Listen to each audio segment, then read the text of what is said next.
ನಾವು 25 ವರ್ಷದಿಂದ ಸಾವಯವ ಕೃಷಿ ಮಾಡ್ತಾ ಇದ್ದೀನಿ. ಮೊದಲಿಂದ ನನಗೆ ಬಾಲ್ಯದಿಂದ ಒಂದು ಕನಸಿತ್ತು, ಕೃಷಿ ಮಾಡಬೇಕು ಅಂತೇಳಿ. ನಾನು ಇಂಜಿನಿಯರಿಂಗ್ ಪದವಿ ಮಾಡಿದರೂ ಸಹಿತ ನನಗೆ ಕೃಷಿ ಮೇಲೆ ಮೊದಲಿನಿಂದಲೂ ಇದಿತ್ತು. ಯಾಕಂದ್ರೆ ನಮ್ಮ ಅಜ್ಜ ಅಜ್ಜಿ ಎಲ್ಲ ಕೃಷಿ ಮಾಡೋದನ್ನ ನಾವು ನೋಡ್ತಿದ್ದೆ. ಅವಾಗ ಅವ್ರು ಯಾವುದು ರಾಸಾಯನಿಕ ಬಳಸಿದ್ದಿಲ್ಲ, ಎತ್ತು ಇದು ಮಾಡ್ತಿದ್ರು. ಅವಾಗಿನ ಆ ಒಂದು ಇದನ್ನು ನೋಡಿ ನನಗೂ ಕೃಷಿ ಮಾಡ್ಬೇಕಂತ ಮೊದಲಿನಿಂದಲೂ ಇದಿತ್ತು. ಅವಾಗ ನಮ್ಗೆ ಕರುಶಿವ್ರ ಜೊತೆ ಕುಂದರ್ಸಿ ಹಿಂಗೆ ಹೇಳೋರು ಇದ್ದಿದ್ದಿಲ್ಲ. ಯಾವುದೋ ಬುಕ್ ನೋಡಿದ್ವಿ, ಬುಕ್ ನೋಡಿ ಕೃಷಿಯನ್ನು ಪ್ರಾರಂಭ ಮಾಡಿದ್ವಿ. ಅವಾಗ ನಾರಾಯಣ ರೆಡ್ಡಿ ಅವರು ಅಂತ ಇದ್ರು, ಅವರು ಒಂದು ಕೆಲವು ಬುಕ್ ಓದಿದ್ವಿ. ಆಮೇಲೆ ಕೃಷಿ ಜ್ಞಾನ ಪ್ರದೀಪಿಕೆ ಅಂತೇಳಿ ಗಣಮಠ ಶಿವಯೋಗಿಗಳು ಒಂದು ಪುಸ್ತಕ ಬರೆದ್ರು. ಅದರೊಳಗೆ ಆ ಬುಕ್ ಓದ್ಬಿಟ್ರೆ ಬೇರೆ ಯಾವುದೋ ಉದ್ಯೋಗ ಮಾಡೋದ್ರೆ ಕೃಷಿನೇ ಮಾಡಬೇಕಲ್ಲ ಅಂತ ಅಷ್ಟು ಗುಣಮಟ್ಟವಾಗಿ ಅವ್ರು ಬರೆದಿದ್ರು. ಆ ಇದರಿಂದ ನಾನು ಕೃಷಿಯನ್ನು ಪ್ರಾರಂಭ ಮಾಡಿದೆ. ಕಪ್ಪತ್ಗುಡ್ಡ ಹತ್ರ ಫಾರೆಸ್ಟ್ ಗತ್ತೆ ನಂದು ತೋಟ ಇರೋದ್ರಿಂದ ಅಲ್ಲಿ ಸಹಜವಾಗಿ ನಾನು ದೇಶಿ ಆಕಳುಗಳನ್ನ, ನನ್ನ ಹತ್ರ ಒಂದು 62 ದೇಶಿ ಆಕಳುಗಳು ಅದಕ್ಕೆ ಗೋ ಆಧಾರಿತ ಕೃಷಿ ಮಾಡ್ತಾ ಇದ್ದೀನಿ.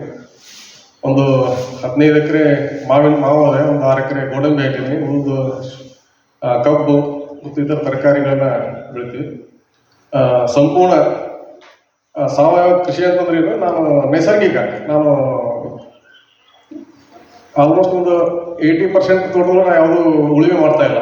ಕೆಲವೊಂದು 20% ಉಳುಮೆ ಮಾಡಿ ಅಲ್ಲಿ ಅರಿಶಿನ, ಕೆಲವೊಂದಿಷ್ಟು ಔಷಧಿ ಬೆಳೆಗಳು ಇಂಥವೆಲ್ಲ ಹಾಕಕ್ಕೆ ನಾನು ಬೆಡ್ ಮಾಡೋಕ್ಕೆ ಸಲುವಾಗಿ ಅಂತೆಲ್ಲ ಮಾಡ್ತೀನಿ. ಉಳಿದು ಮಾವಿನೊಳಗೆ ಯಾವುದೇ ರಾಸಾಯನಿಕವನ್ನು ಬಳಸದೆ ಒಂದು 20-25 ವರ್ಷದೊಳಗೆ ಪ್ರತಿ ವರ್ಷ ಒಂದೊಂದು ಪಾಠ ಕಲ್ಕೊಂತ ಬಂದೆ. ಅಲ್ಲಿ ಭೂಮಿಯೊಳಗೆ ಈ ಕಾಡಿನೊಳಗೆ ಯಾರೂ ಕೃಷಿ ಮಾಡೋದಿಲ್ಲ, ಅಲ್ಲಿ ಎಲ್ಲ ಗಿಡಗಳು ಆರೋಗ್ಯವಾಗಿರ್ತಾವೆ, ಅಲ್ಲಿ ಯಾವುದೋ ಡೆಫಿಷಿಯನ್ಸಿ ಇರೋದಿಲ್ಲ. ನಾವು ಇದರೊಳಗೆ ಪರೀಕ್ಷೆ ಮಾಡಿದ್ರೆ ಅಲ್ಲಿ ಯಾವ ಡೆಫಿಷಿಯನ್ಸಿ ಇರೋದಿಲ್ಲ. ನಮ್ಮ ಹೊಲದೊಳಗೆ ಯಾವ್ದಾದ್ರು ನಾವು ಲ್ಯಾಬ್ನಾಗ ಟೆಸ್ಟ್ ಮಾಡಿದ್ರೆ ಅದು ಸಾಕಷ್ಟು ಡೆಫಿಷಿಯನ್ಸಿ ಬರ್ತಾವೆ. ಮೈಕ್ರೋನ್ಯೂಟ್ರಿಯನ್ಸ್ ಡೆಫಿಷಿಯನ್ಸಿ ಬರ್ತಾವೆ, ಬೋರಾನ್ ಡೆಫಿಷಿಯನ್ಸಿ ಅಂತ ಕೊರತೆಗಳು ಬರ್ತಾವೆ, ಸಾಕಷ್ಟು ಕೊರತೆಗಳು ಇರ್ತಾವೆ. ಕಾಡುಗಳೊಳಗೆ ಒಂದು ವ್ಯವಸ್ಥೆ ನಿರ್ಮಾಣ ಆಗಿರ್ತದೆ. ಮೊದಲಿಂದಲೂ ಅಲ್ಲಿ ಲಕ್ಷಾಂತರ ವರ್ಷದಿಂದ ಅಲ್ಲಿ ಕೃಷಿ ನಡೀತಾ ಇರ್ತದೆ. ನಾವು ಏನೋ ಮಾಡಕ್ಕೆ ಆಸಕ್ತಿದೆಲ್ಲ ಕೆಡಿಸ್ಬಿಟ್ಟಿರ್ತೀವಿ, ಭೂಮಿಯನ್ನು ಕೆಡಿಸ್ಬಿಟ್ಟಿದ್ದೀವಿ.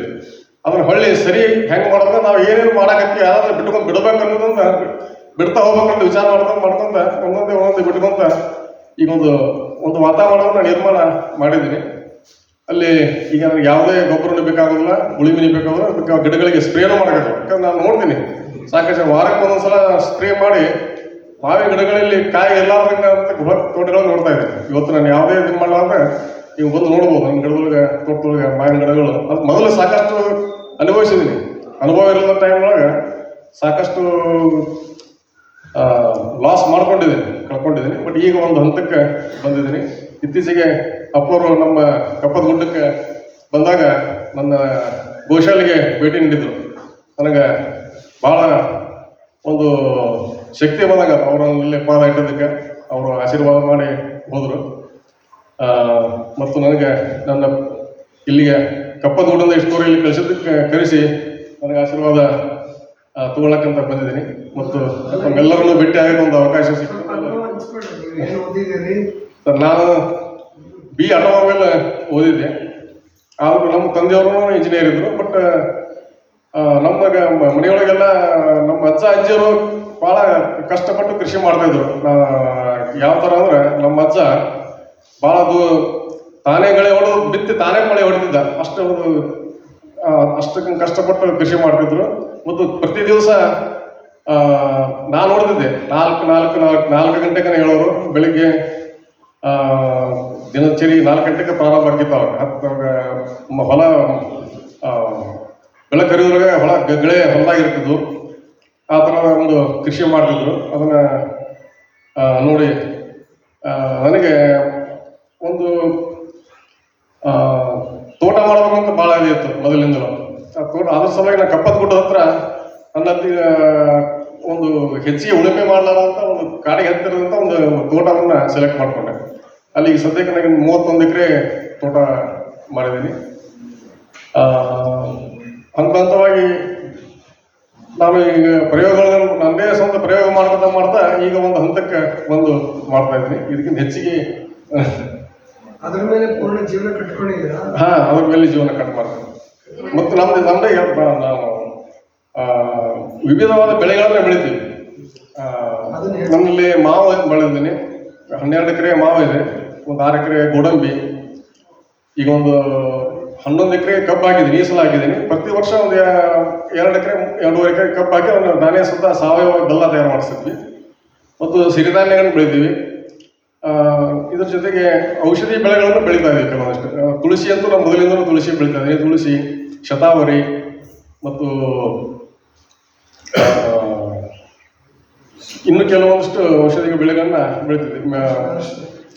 ಅರಿಶಿನ, ಶುಂಠಿ ಬೆಳೀತಾ ಇದ್ದೀನಿ ಮತ್ತು ಇದು ಒಂದು 5-6 ವೆರೈಟಿದು ಬಾಳೆಯನ್ನು ಬೆಳೀತಾ ಇದ್ದೀನಿ. ನಾವು ಸಾವಯವ ಇದನ್ನು ಮಾಡಿದ್ವಿ ಗದಗದೊಳಗೆ ಮಾರಾಟ ಮಳಿಗೆ, ಮತ್ತು ದರಿದ್ರಿ ಕೃಷಿ ಪರಿವಾರ ಅಂತೇಳಿ. ಅದ್ರ ಮುಖಾಂತರ ನಮ್ಮದೊಂದು ಸಣ್ಣ ರೈತರ ಗುಂಪು ಮಾಡ್ಕೊಂಡಿದ್ದೇವೆ ಗದಗ ಜಿಲ್ಲೆಯೊಳಗೆ. ಅದರಿಂದ ಬೇರೆ ಬೇರೆ ದೇಶದ ಬೇರೆ ಬೇರೆ ಕಡೆಗೂ ನಾವು ನಮ್ಮ ಉತ್ಪನ್ನಗಳನ್ನ ಕಳಿಸ್ತೀವಿ. ಇವತ್ತು ಉದಾಹರಣೆಗೆ ನಮ್ಮ ಮಾವು, ನಾನು ಈಗ ಹೆಚ್ಚಾಗಿ ಗುಜರಾತ್ ಅಹಮದಾಬಾದಿಗೆ ನಾವು ಹೆಚ್ಚಿಗೆ ಒಂದು 80% ಮಾವು ಅಲ್ಲಿಗೆ ಕಳಿಸ್ತಾ ಇದ್ದೀವಿ. ಯಾಕಂದರೆ ಅಲ್ಲಿ ಕೆಲವೊಂದಿಷ್ಟು ನಮ್ಮ ಗ್ರಾಹಕರು ಮೊದಲಿಂದ ಅಲ್ಲಿ ಹಂಗೆ ಅವರಿಗೆ ನಮಗೆ ಸಂಪರ್ಕ ಬಂತು. ಮತ್ತು ಅವರಿಗೆ ನಾವು ಬೇರೆ ಬೇರೆ ನಮ್ಮದು ಸಿರಿಧಾನ್ಯಗಳನ್ನು ಅಥವಾ ನಮ್ಮ ಮೆಣಸಿನಕಾಯಿ, ಅಕ್ಕಿ ಇಂಥವನ್ನೆಲ್ಲ ಕಳಿಸ್ತಾ ಇದ್ದಾಗ ಆ ಮಾವಿನ ಹಣ್ಣುಗಳನ್ನ ನಾವು ಅವರಿಗೆ ಸ್ಯಾಂಪಲ್ ಅಂತ ಕಳಿಸಿದ್ವಿ ಮೊದಲು. ಯಾಕಂದರೆ ಅವರಿಗೆ ಮಹಾರಾಷ್ಟ್ರದೊಳಗೆ, ಗುಜರಾತ್ ಒಳಗೆ ಸಾಕಷ್ಟು ಮಾವು ಬೆಳೀತಾರೆ, ಎಕ್ಸ್ಪೋರ್ಟ್ ಕ್ವಾಲಿಟಿ ಮಹಾರಾಷ್ಟ್ರದೊಳಗೆ ಒಳ್ಳೊಳ್ಳೆ ಮಾವು ಬೆಳೀತಾರೆ. ನಾನು ಸ್ಯಾಂಪಲ್ಗೆ ಅಂತ ಕಳಿಸಿದ್ದೆ. ಆ ನಮ್ಮ ಮಾವಿನ ಹಣ್ಣು ತಿಂದ ಮೇಲೆ ಅವರು ಮಹಾರಾಷ್ಟ್ರದ ಮಾವಿನ ಹಣ್ಣು ಬಿಟ್ಟು ಗುಜರಾತ್ ಹೋಗ್ಬಿಟ್ಟು ಕಂಟಿನ್ಯೂಸ್ ನಮ್ಮ ಮಾವಿನ ಹಣ್ಣು ಬರೋವರೆಗೆ ಕಾಯ್ತಿರ್ತಾರೆ. ಆ ಥರದ್ದೊಂದು ಕ್ವಾಲಿಟಿ ನಮ್ಮ ಮಾವು ನಮ್ಮಲ್ಲಿ ಬೆಳೀತಾ ಇದೆ. ಅದು ಅವ್ರು ಏನು ಕಂಡುಕೊಂಡ್ರೂ ಗೊತ್ತಿಲ್ಲ. ನಾ ಕೆಲವೊಂದು ಸಲ ಪಕ್ಕದ ಊರದಾಗ ಬೇರೆ ಕಪ್ಪತ್ತು ಗುಡ್ಡದ ಏನೇ ಬಿಟ್ಟು ಬೇರೆ ಕಡೆಯಲ್ಲಿ ಹಣ್ಣು ಕಳಿಸಿದ್ರೆ ಅವರು ಹಣ್ಣುಗಳನ್ನ ಗೊತ್ತಿಡಿತಾರೆ. ನಮಗೆ ಗೊತ್ತಾಗೋಲ್ಲ, ಅವ್ರು ಗೊತ್ತಿಡಿತಾರೆ.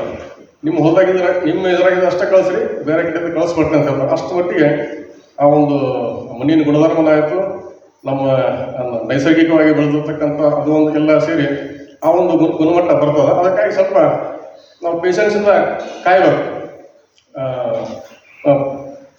ಪ್ರಾರಂಭದಲ್ಲಿ ಸ್ವಲ್ಪ ಲಾಸ್ ಆಗುತ್ತೆ. ಆ ಭೂಮಿಯ ಒಂದು ಹಂತಕ್ಕೆ ಬರ್ಬೇಕಂದ್ರೆ, ಕಾಡಿನೊಳಗೆ ಯಾವ ಪರಿಸ್ಥಿತಿ ಇರ್ತದೆ, ಯಾವ ಒಂದು ಪರಿಸ್ಥಿತಿ ಬರ್ಬೇಕಂದ್ರೆ ಸ್ವಲ್ಪ ಕಾಯಬೇಕು. ಯಾಕಂದ್ರೆ ನಾವೇನು ಭಾಳ ಕಡಿಸ್ಬಿಟ್ಟಿದ್ದೀವಿ ಭೂಮಿನ.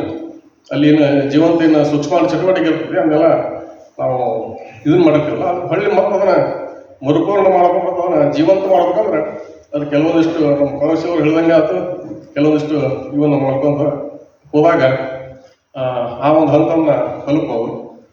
ಸೊ ಇಷ್ಟು ಹೇಳಿ ನನಗಿಲ್ಲಿ ಕಳಿಸಿ ಆಶೀರ್ವಾದ ಮಾಡೋದಕ್ಕೆ ಸ್ವಾಮೀಜಿಗಳಿಗೆ ಮತ್ತೊಮ್ಮೆ ನಮಸ್ಕರಿಸಿ